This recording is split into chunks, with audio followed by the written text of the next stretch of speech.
listening to the Rob today.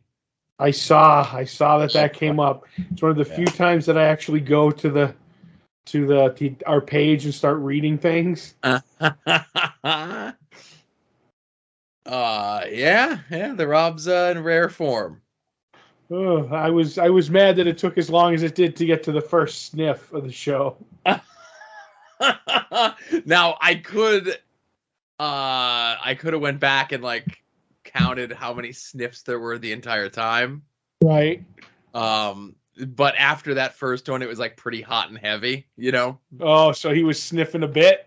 Uh-huh. So you're saying like his allergies kicked in? Yeah. Dust mites. Oh, might be something else that looks like dust. I don't know. Yes. And whatnot. Yeah. But it was just one of those things where, like, you know, I might have mentioned to you a couple of weeks ago.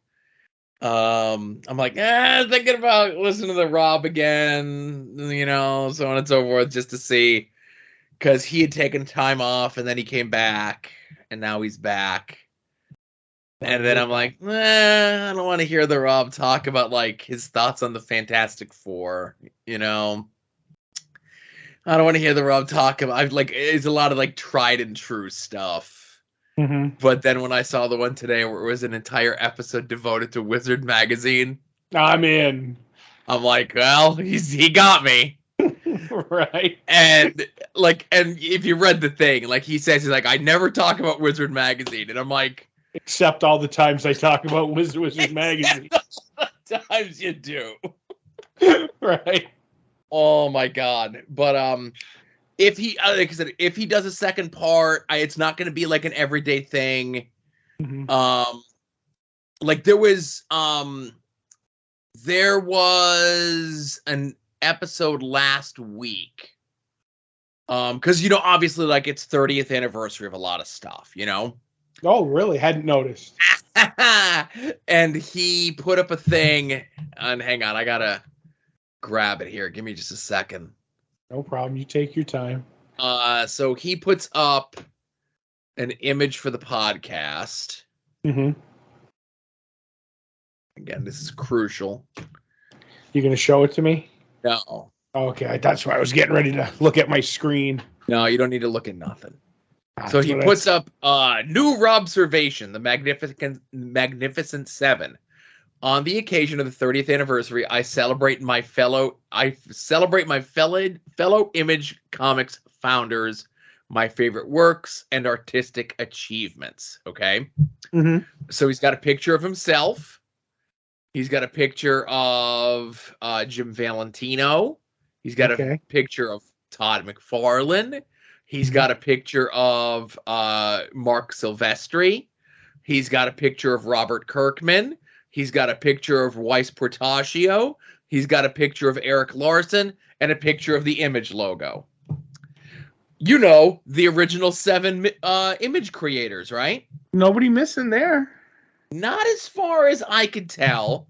And some people did bring him to task that he may have missed someone and put Kirkman in place. Mm-hmm. And of course, you know, this is, I guess, an unofficial, you know, what is it? The Rob Watch here. Right. And he says, look, I'm 100% guilty of not altering an obvious go-to graphic. A lot of knee-jerk judgments based on a thumbnail. Maybe cool off and listen before acting a fool. Never angry, always amused by the people and their nonsense. What's he looking in the mirror? I mean, he knows what he's doing. He knows what he's doing. Right. He is. I'm starting to think who was the guy who carried the tennis racket in wrestling? Jim Clarinet. The Rob is the Jim Clarinet of comics. He is. Everything old was good. Nothing's been good since him. Everybody who's getting over is getting over using him. It's all garbage. That's what the Rob, and this is the Rob pendulum with me. Like he'll come back and I'll be like, all right, I'm in the Rob's favor. You know what I mean? Like he did something nice, and then he'll do the Shield thing and like bury that poor, little known artist, and then he'll come back and something nice will happen. And now he's back like, oh, you people jump into conclusions because I did a thing that does, that is completely, a work. And just to get you excited, and you got excited, so you're the assholes. He deleted the comment. Mm-hmm. Hang on. Because he definitely had a comment in there where, like, somebody questioned why he didn't put Jim Lee in there. Because he's jealous of Jim Lee, that's why. Okay, and he essentially said, he goes, well, Jim Lee's a bigwig at DC now, and he was the last one to join the crew. And when you look at the 30 years of Image, Kirkman has done more for Image than Jim Lee did. And that's just total bullshit. Right. Like, I mean, could you say that he's done more at Image? Yes, because, Walking Dead had all the issues that he did. Jim Lee went off. But you don't say the original 7 and then put Kirkman in there and leave Jim Lee out, and then when people question it, get mad. That's just lunacy. Lunacy, Joe. So then the comments on his Facebook page for the Wizard episode, people acting like 6-7 years of this magazine wasn't diminished returns. And an eventual wipeout is turning away from history correcting itself. Right. I could say 6 or 7 years of the Rob's career were diminishing returns. Maybe more, Joe. Mm-hmm. Listen, I can okay, then he says, blah, blah, blah, blah, blah. And he mentions it during the course of the episode. Where someone just like casually says like, oh, Wizard was a big part of my fandom. I remember getting issue 9, followed, X-Force to the birth of Image, so on and so forth. And then Rob replies, Wizard came out way after X-Force. And like, that's not what the guy was saying, Mm-hmm. And then he continues, as I mentioned in my podcast, Wizard was in no way responsible for any of my success. Its first issue arrived 4 months after X-Force #1, 9 months after New Mutants 100. Grateful to owe 0 of my career to their manipulations. He's just mad because Wizard never blew him. That's what it is. Right. And that's essentially what it comes down to. And actively went after him. Actively. I'm just trying to look through the rest to see if the Rob has any other. Usually his comments filter to the top of his own stuff, Right. But yeah, there's a ton of comments on the episode, and I even I very rarely do it, but just because I brought it back, that Rob Liefeld account that is redoing Watchmen in the style of the Rob, just fantastic. I tweeted at that guy with the article. I'm just like saying, hey, I know you're a fan. Yeah. I'd love you listen to the Rob's podcast. I love the stuff that he does with that account. Like, yeah, I'm doing the comedian. What does he need more? A metal arm or lots of pouches? What's the thing that he always says? I know what you're talking. The crescent. No, the metal croissant that goes on the side of the head. Yes. Which is fantastic. And now his big thing is the people are asking about the boxer's mask protective things that like Prophet wears and everything. And he's like breaking down the different times Rob used it. Oh, fantastic. I wish the Rob drew Watchmen. It would be even more timeless. Zack Snyder would have got it 100% right if the Rob had drew it. Oh, and then he pointed out, and I don't know if we got to the issue. I'd have to look through issues of previewing the past of this. But it was a 92 issue of She-Hulk by John Byrne, Right. where he just completely lifts like the art and style from an issue of X-Force that the Rob did. Right. To roast them. Yeah. But then the Rob was probably thinking he was homaging him. Uh-huh. That's how he thinks. So yeah, that's it. We'll see. It does take a while to do the Rob Sir recaps. Sure. Because what I do, like, as because I'm doing it while I'm working, right? So it takes like this episode was like an hour and 16 minutes, and I think it took me like 2.5 hours to get through the whole podcast. Sure, because of extensive notes, you got to make sure you got the correct quote. Yes. So because a lot of times what I'll do is I'll just write down like loose, like as he's going, I'll just like do time code and like an idea. No, not time codes. What's the shorthand? Right, you're doing like an outline of like his. Yeah. You're like, this idea here, and like. Yeah. So I'll be doing that, and I'll just write down like shorthand of something that he just said, and then I'm like, okay, I can recreate what he said from the shorthand of this and this and this and this and this, because I literally just listened to it seconds ago. So I'll pause it, I'll clarify the statement, and then I'll hit like the 30 seconds back. Right. And I'll listen. I'm like, okay, I got what he was saying, right? Yeah. And then there's stuff that gets eliminated, and there's stuff that, stays in. But then there's very specific stuff where, like, if there's quotes around it, it's, I try to make sure that it's not out of context. Right. Because I don't want to paint the Rob in a bad light. No, that's his job. Right. I want to shine a light on the Rob and let you make your own decision. Right. What's that? There's a Jack White lyric that I love. It's like, Joe's job is not to shine, but to illuminate. That's what you do, Joe. You illuminate on the Rob. Right. So we'll see. We'll see what happens. Yeah, I think you and the Rob are going to become great friends. Again, I don't want to say that I'm afraid of him finding it, because he'll probably just block me, and then that'll be the end of it, Right, and then he'll take down Longbox Heroes. Anything he's going to say is going to put eyes on us, so who cares? Yeah, I don't know. We'll see. If it's just back, it just came back. It's been away since February of 2021. Has it really? Yeah, I checked. But you weren't caught up to all those, right? Huh? You checked out before that, right? Oh, yeah. So if you remember, when I checked out was the episode where he said it was when the DC Fortnite comic came out.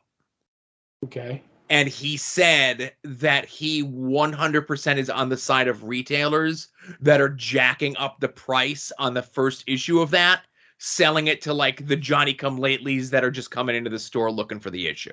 Right. I get and it. It's like, listen, I get that he's trying to be on the side of the retailers, but like, like if you got them in stock, it's not like. And like it's the guy who in the most recent issue of the Rob Sir recap he decries Wizard for adding to like the stock prices. Yeah, that like your comic loses value because the way that it used to work with Overstreet is Overstreet would come out at the end of the year, and like you would see your book go up sometimes by pennies or sometimes by dollars. A book that you bought in January and December, you're seeing like, it went up $3 or $4 or $5. Very rarely in Overstreet would you see a book come down because you're not getting that real-time month-by-month reaction. Whereas with the Fortnite thing, it was literally like hour-by-hour reaction. Right, and the difference with me with the Fortnite book was it was a book that was not going to remain hot.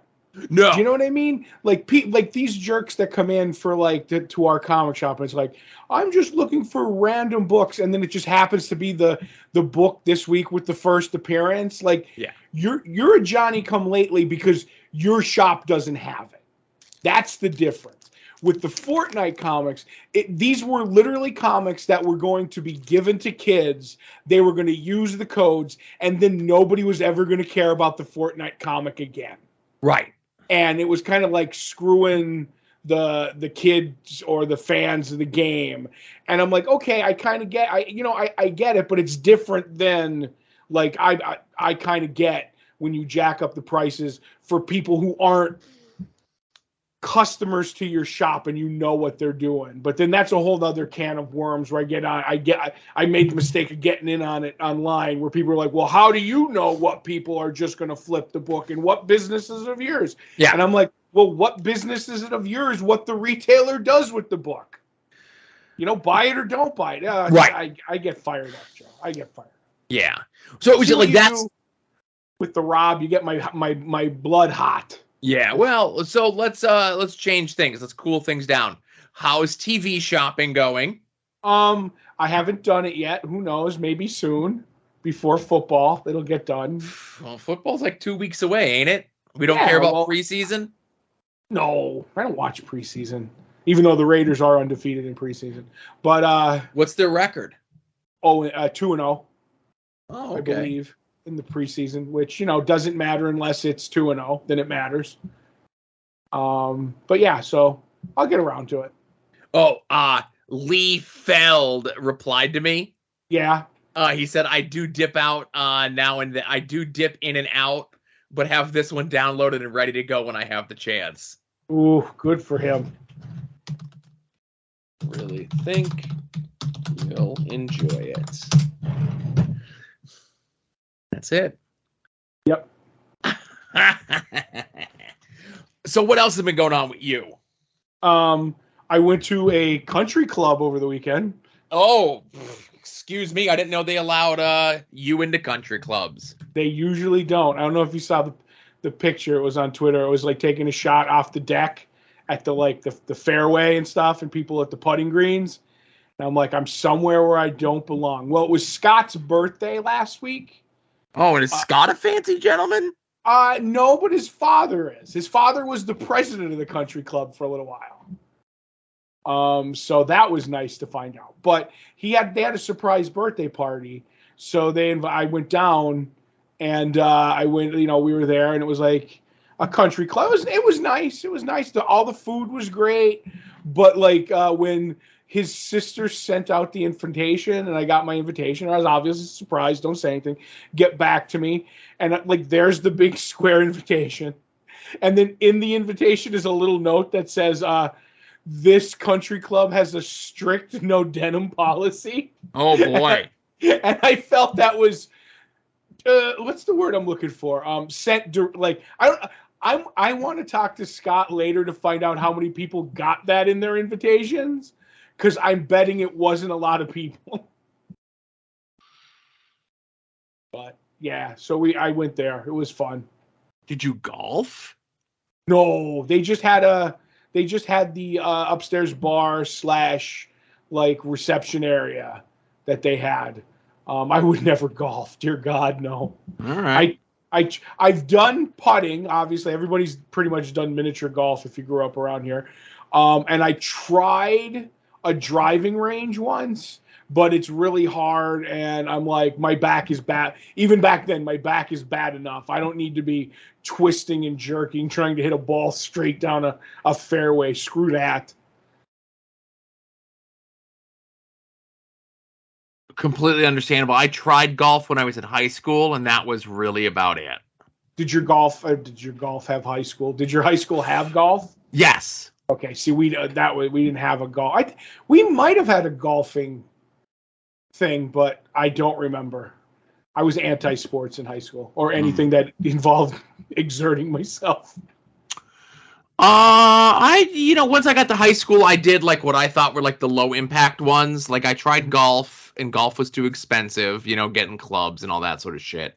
Right. And I did tennis for a couple years. I enjoyed tennis. Oh, I would have loved to seen you out there with Hmm. like the little the sweatband and then the wrist sweatbands in your short tennis shorts. Nah, I think like I was that guy who played like tennis in jeans, you know? They had a strict no denim policy on the tennis courts, so I That's couldn't do true. that. But yeah, the only time I ever got close. Did I ever tell you about the time I was in lunch line in my high school years, and the coach for the football team was like I was eyeing up the kids, like who could be on the football team, and I walked in, I was getting lunch. The guy's like, you like that? You like that? For whatever day it was, like pizza or tacos, whatever. You like that? Give him a few more. Give him a few more. He's like, and you could, kid, if you come out to the football team, I can get you all you want. I'm like, you know what? I'm a glutton, but I'm not that much of a glutton, sir. I could afford my own tacos or pizza. Thank you. I don't need to, go down and have you yell at me in the heat in the fall. I'm 100% good with the 2 slices of pizza that I'm allotted from school. I don't need more. I'd like more. I don't need more. Exactly. He was none too happy. Hmm. No, I was never actively recruited for anything. But that's pretty good that the guy tried to get you, you know? Yeah, with food. I was like, now if you tried comics, I mean, like, Right. yeah, maybe I'll go out. I would have been the kicker. Really, as they said, I would have really filled out those tights, Joe. Oh my goodness. That was a quote from when the Raiders kicker was Sebastian Janikowski. I love him. He was like 6'8", like 290 pounds. Like he was huge, and he'd come trotting out in the field, and he looked like you thought. Like a person stuffed into a sausage casing, and the one announcer was like, "Here comes Janikowski, the Polish cannon." He really fills out those tights. I use that like all the time during football. Polish cannon, I miss him. Where is he? I hope he's doing okay. He retired. He had back problems. Mm-hmm. See, should have took up golf instead. How was your weekend, Joe? We were here alone because April went off to the shoe show for work. Right. Mm-hmm. She works at a fancy shoe place, Not a sponsor. not a sponsor. And I had to tell her, listening to my Conrad verse podcasts, Mm-hmm. Conrad always makes the joke that him and his buddy's nickname for the strip club is the shoe show. Okay. Because what are all the girls wearing there? Shoes and That's a about smile. Right. So when she just kept saying the shoe show, I'm like, I have to tell you this story. So there was none of those shenanigans going on there. She went, she hustled, got like a bunch of free shit. Helped her boss who she went with kind of like, oh, that guy was a jerk. I don't, whatever. And she's like, screw that. We sat through his hour presentation. You fill out that form and we get those free shoes, Mm-hmm. So it's just me and the boy. Saturday and Sunday, a lot of eating out. Just because it works out better that way. He had a friend stay over Saturday into Sunday. Went to go see. Went to the Tomato Festival in Pittston. The Tomato Festival. Ooh, did you stay for the tomato fight? They don't do the tomato fight no more because of COVID. Oh, what? Come on. Yeah, Tomatoes don't transfer COVID. 2 years ago, obviously, there was no tomato festival. A year ago, tomato festival was back. No tomato fight. So no tomato fight this year either. So when we went to my dad's on Sunday, he has a garden in the back, and he took some of the shittier tomatoes and let the kids have their own tomato fight. There you go. Just no COVID, just monkeypox all around. Well, you say that. The youngest showed up, and he was miserable. He's 3. Whatever. And he was miserable, and we got him turn around and play and have fun and everything else like that. And then Monday we get a text. that says he has hoof and mouth disease, foot and mouth disease. What do you call it? Hoof and mouth disease. Foot and mouth disease. And we're like, oh, hopefully you guys don't get it. Just keep an eye on yourselves, you know? Mm-hmm. And I think when Asa was that age, he had it like no less than 3 times. One was from putting the rocks around like the patio at my dad's house in his mouth. Another time was licking the steering wheel on like the play set at Kirby Park. And we couldn't remember what the third time was. Right. But he's had it. We're like, I'm gonna like dose him with some Claritin and he'll be okay. And nobody gives a shit about me. So we're fine, you know? Right. Yep. And trying to think else. And that was it. It was an so I actually somewhat organized the office over the last several months as stuff had been coming in, whether it be dolls or protectors for the dolls. Right. Everything was kind of coming in, and I was like, okay, here's a pile of dolls, here's a pile of protectors, and here's like dozens of empty boxes, right? Mm-hmm. So I just kind of like got the dolls and the protectors, and I got rid of all the empty boxes that were in the office. There you go. You should see a certain other co-host's basement, Joe. Oh, yeah? Full of empty boxes. So he don't put those pictures up on no social media. No, that's the one that shows the problem, not the fun part. Here's my garage. There's no car in here. Just hundreds and hundreds of foam items and wedding brawlers. Right, and empty boxes that are smushed from angry post people. Yeah. But no, that was my week, uneventful. That's why I had to like front load it with the Rob. Got an eventful weekend coming up this weekend.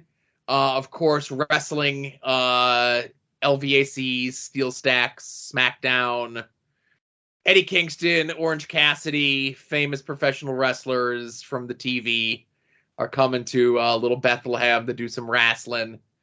It's going to be exciting. I'm excited. I like wrestling. There was an overture made to try to get Adam to do commentary again.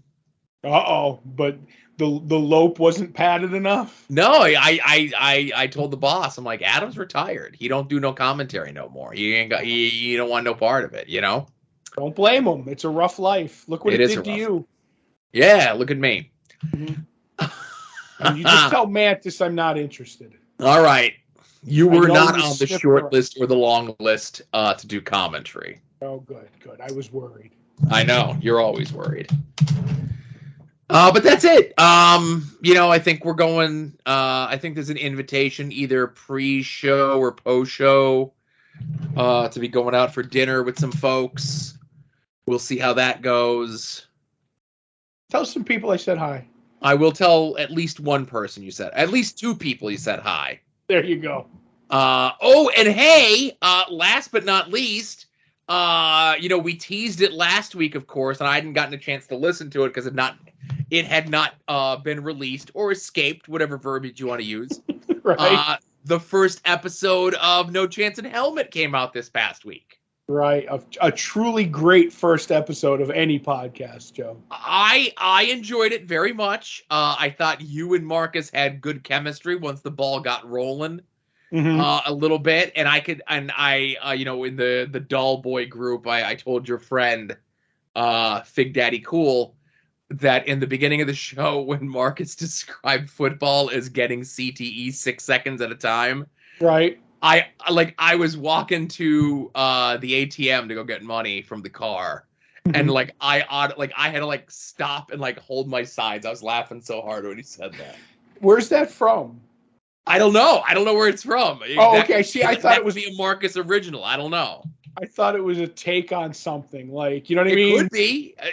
So that's the thing. If it is, don't tell anyone and let them think it's yours.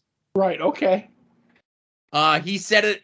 So listen, if it was said somewhere else, it's definitely not as popular to me as No Chance in Helmet. So. Right. Well, what I mean is, I think maybe it's you get something 6 seconds at a time. But it's not CTE. That's what he's doing. I don't know. That's why I was asking. Gotcha. It sounds like a Fast and the Furious quote, but who knows? Well, I know, like, you live your life 6 seconds at a time. Oh, okay. No, he lives his life a quarter mile at a time. That's what it is. Right. See, now if he said you were getting CTE at 10 yards at a time, then that would have made sense to me. Okay. I don't know. But he is a genius. I'll tell you, he's the heart and soul of No Chance in Helmet, Joe. And I'll give you this public, and again, not a criticism, but a critique. Obviously because this is going to be more or less like a one and done show. Mm-hmm. And it's going to be evergreen. Like, people can come back to this and listen to this for like years on end, right? Right. When you guys were getting into like the nitty gritty and minutia of 2022, 2023 predictions and draft picks, and like, I think the Patriots are going to get like a number 2 draft pick next time around. And I'm like, don't date and timestamp any of the stuff that you're talking about. Or if you are, be like, Tim needs to be very clear. It's like, these guys are talking about the 22-23 season. No. I get you. First of all, that's never me. Because no. So Marcus will start it, but you'll obviously, like a good podcast co-host, you don't let him hang out there and just be like, yeah, you said a bunch of shit, I'm just gonna let you like die in the vine there, Right, but he'll be like this and that and this and that and their defense and this and that and this and that, and I'm like, I don't follow football that way. I don't understand the salary cap. I don't know. I don't have predictions. My prediction is the Raiders go 17-0 and then win the Super Bowl. That's an evergreen prediction. Right. So, but Marcus kind of does that, and I because there was a little bit where we ended up talking about the Patriots, and we ended up talking about Bill Belichick, the coach, and I'll be like, well, that's history, but that's like talking that's about the past. That's Brady cool. breaking up and how I feel about them now, and that's evergreen because they're broke up and they're probably never getting back together. But in my heart of hearts, Marcus came along and did this, kicking and screaming. I mean, eagerly, right?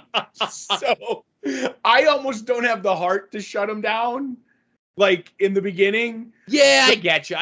So it's like, you want to do this, brother, you go do it. And then he has a bodyguard I'm afraid of. I think that's the bit I'm supposed to be doing. Oh, okay. Because he's the Tony Stark of like podcast. He's got a bodyguard, quote.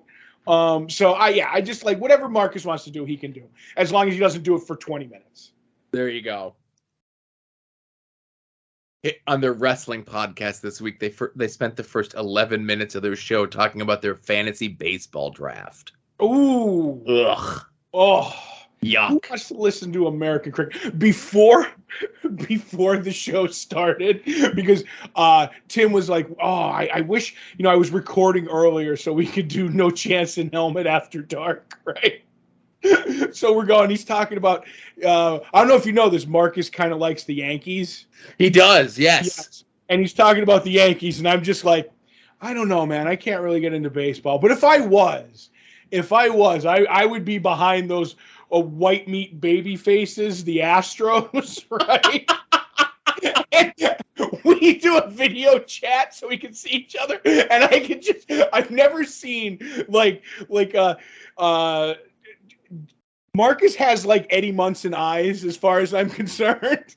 Oh yes, his sweet, beautiful doe eyes. Yes. But he got hot when I brought up the Stros, and he was like, "Oh yeah." I'm like, and then I was like, if any team was gonna be the Raiders of baseball, it would be the garbage can banging, sign stealing Astros. So I'm rooting for the Stros. And then after that, No Chance in Helmet became a little more tense, if you will. Mm-hmm. So you might have heard this. They make a point on Final Wrestling Place not to swear. Mm-hmm. They'll say no harshies, but a lot of times, like I mentioned, they spend 11 minutes talking about their fantasy baseball draft or football draft, whatever the fuck it was, right? Baseball draft. Let's just pretend that's what it was. But there was an episode when the verdict came down in regards to the Astros cheating, right? Mm-hmm. And Marcus is like, I'm going to go off about this. And he goes, Tim, I'm just giving you a heads up. You might need to delete something I say. Right. So he was fired. Like, and what was left in, you could tell. Not a bit, not an act. He was hot and he needed to vent this out, or like someone was going to like whoever a friend of his might have been across the squared circle from that weekend might have got called Nolan Ryan. Does he still play for the Astros? I don't know if Nolan Ryan ever did, but okay. Nolan Ryan did play for the Astros back when I watched baseball in 1992. Come on, you should know this from previewing the past in the sports card section where there would be like all these Nolan Ryan commemorative bullshit things or whatever, you know? True. Maybe I should buy a few for Marcus for being on the No Chance in Helmet podcast. Oh my goodness. Here you go. All right. So a lot of granular, a lot of behind the scenes dirt. In all the world. And so they got the wrestling this weekend, and then my kid's piano recital thing at Knoebels is this Sunday. Ooh. Last year it got rained out and got moved indoors, and this year they're just like, it's just gonna be in we're gonna keep it in the indoors place. It's easier that way. Right. No wet pianos for you guys. Exactly. So that's it. That's the end of the show. Thanks for listening, everybody. Patreon.com/longboxheroes, Amazon, click through, TeePublic Store, support us, that sort of thing. This was episode 406 of Longbox Heroes After Dark. Bye, everyone. You're listening to the soon-to-be-named network, the Lamborghini of Podcast Network.